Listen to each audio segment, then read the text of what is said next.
Welcome to Late Night Gaming. I'm Poem. I'm with Loopee and Mcbober, and we're going to be revealing two new cards for Star Wars Unlimited. We got some really cool cards here from FFG. We want to thank them for sharing those with us. Before we get into our spoilers, we want to actually show you guys the Kylo leader if you guys haven't seen him yet. Looks like it got revealed earlier today. And just, I guess, a little spoiler alert that this will kind of relate to our spoiler, so it's important for us to that you've seen this guy. So let's take a look. So the Kylo leader, he comes in on 4 resources, and he's got an ability that incentivizes discarding from hand. Any other thoughts here on the Kylo leader, Loopy? Well, he's the first 4-drop villain leader. I mean, he's a 5/4 at 4. I mean, which is strong but fragile. And he's got the Force tag. I mean, which is relevant to Force Throw, Force Lightning, Force Choke, all sorts of cards that are very cheap. So, I mean, he's a strong aggro villain leader, and I think he'll be used that way. Cool, McBauer. You want to add anything else about the leader? Yeah, I think it's like a fresh push into villain aggro. I don't think that's an archetype we've really seen pushed really hard before. Like a 5/4 at coming in at 4 that can hit the base really hard if they don't have, an open fire or something to take this guy out quickly. He does have that drawback where you want your hand to be empty, but his leader ability goes right along with that. He discards your cards, and then that makes your guys bigger, and it all kind of comes back to itself to hit the face. Sweet. All right. So without further ado, we have got our first spoiler to show you guys. And it is the Kylo's TIE Silencer. It is a 2-cost 3/2 space unit. It's got first order vehicle and fighter. And if it was discarded from your hand or deck, this phase, play it from your discard pile. You do have to pay its cost. That is notable. When I first saw this card, I guess I kind of misread it, and it reminded me of was it the Canto Bite security from Star Wars Destiny that would play for free if it was discarded.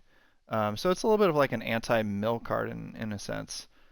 This one's a little bit, I guess, doesn't have the same, it doesn't give it to you for free, but it does allow you to self-mill, I guess, or it synergizes with Kylo's ability, and then you're able to play it. So interesting card. And Loopy, what are your thoughts on the Silencer?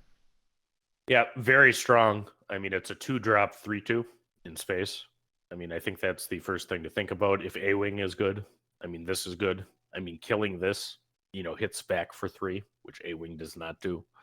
And I mean, you said it. I expect, given what we see here, we may have like a theme with First Order having cards that require a discard in some way or benefits that you can do to discard, sequencing wise, like on turn 2.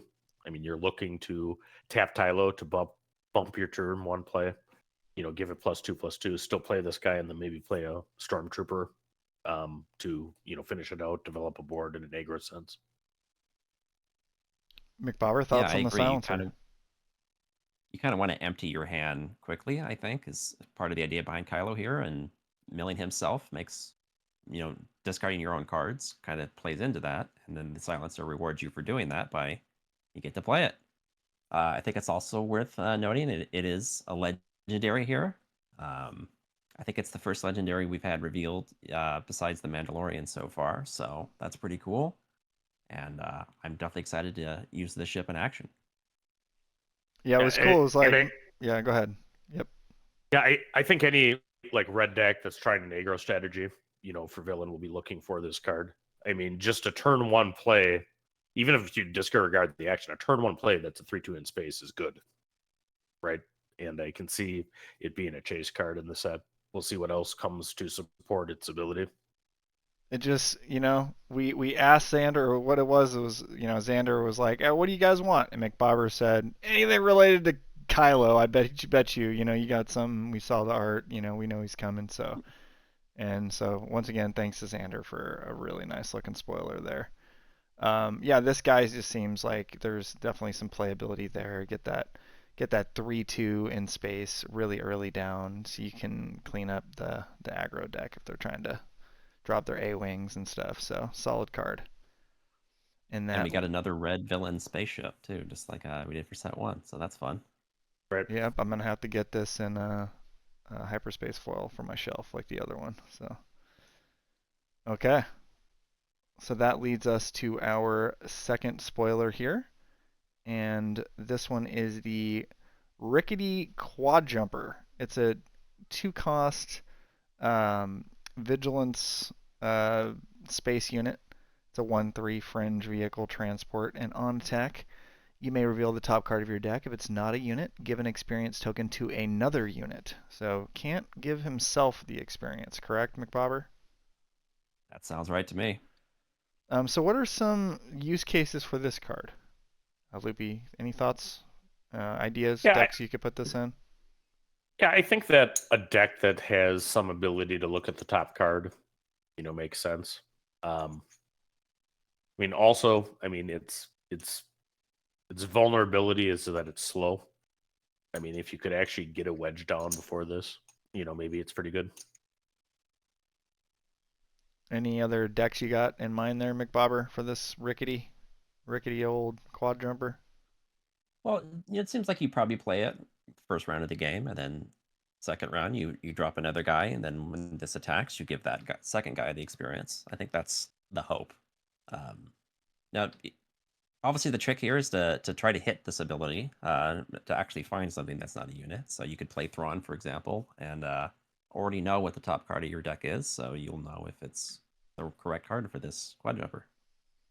So it seems like there's going to be a lot, of interacting with the top card, maybe. You had suggested, McBobber, when we were just brainstorming, it's like if Kylo discards from hand, maybe Ray's putting cards on the top or something like that. You kind of had a theory like that. So maybe there's a lot of interaction with the top card of the deck where, knowing that top card, you get benefits from it. Like maybe there's a theme of that in this set or something like that. I don't know. It's possible, yeah. We could have cards that put themselves on top of the deck. Yeah, this, Maybe the yeah, maybe there's something with You're My Only Hope. You just another peak there. Um, you've got a few peaks now with like R2 and Ezra and things like that. But any other thoughts on the rickety old quad jumper? Were you gonna say something there, Loopy? yeah, we'll see if whether fringe vehicle or transport matters. Vehicle matters for mods. You're right now in a couple of things, but um, those traits could matter too at some point. Okay.